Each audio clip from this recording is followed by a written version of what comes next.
क्या दुनिया फिर एक बड़े टकराव की तरफ बढ़ रही है? क्या ईरान इजरायल के बीच का यह तनाव आर्थिक मुश्किलें तो नहीं बढ़ाएगा?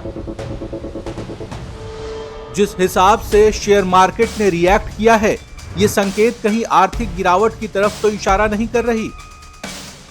युद्ध बढ़ा तो भारत से जुड़े बिजनेस पर क्या असर पड़ेगा, सब कुछ जानेंगे इस वीडियो में। दोस्तों, जब भी दुनिया में युद्ध की आंच तेज होती है, सबसे पहले पसीना छूटता है शेयर बाजार का। निवेशक तुरंत वही करते हैं जो भारत में एक मां कहती है कि बेटा बाहर मत निकलना, घर में रहो। यानी सारा पैसा सेफ एसेट्स में पार्क कर दिया जाता है। इसी तरह क्रूड सबसे बड़ी चिंता में बदल जाता है। सोने चांदी भी मिसाइल सी रफ्तार पकड़ लेते हैं। युद्ध का पहला असर पड़ता है कच्चे तेल पर। भारत अपनी जरूरत का 85% से ज्यादा तेल आयात करता है। अगर मिडिल ईस्ट या किसी बड़े तेल उत्पादक क्षेत्र में तनाव बढ़ता है तो ब्रेंट क्रूड के दाम तेजी से उछल जाते हैं। इतिहास देखें तो 1990 के गल्फ वॉर में तेल की कीमतें अचानक दोगुनी हो गई थी। वहीं 2022 में रूस यूक्रेन संघर्ष के दौरान ब्रेंट क्रूड $120 प्रति बैरल के पार चला गया था।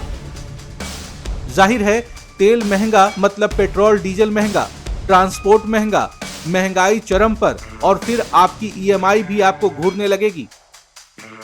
अब बढ़ते हैं स्टॉक मार्केट की तरफ, क्योंकि युद्ध की आहट ही निवेशकों में डर पैदा कर देती है।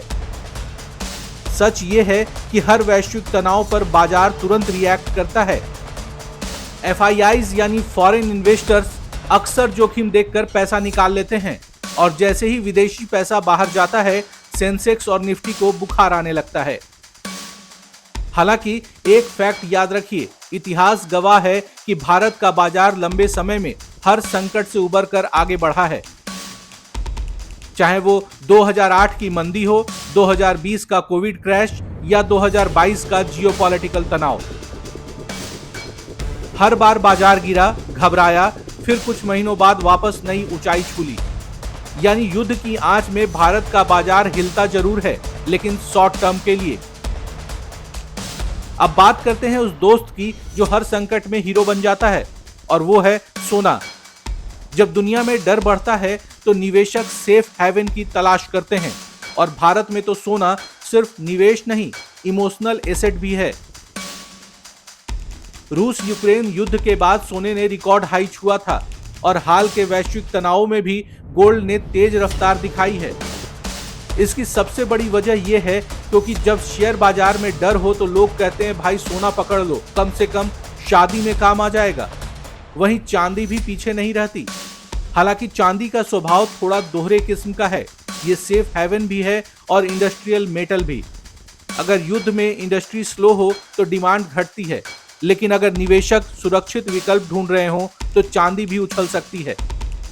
अगर युद्ध तेज होता है तो समझदारी उससे भी तेज होनी चाहिए। मानकर चलिए कि बाजार की दुनिया में खबरें बदलती हैं, इसलिए बियॉन्ड बिज से जुड़िए और समझदार बनिए।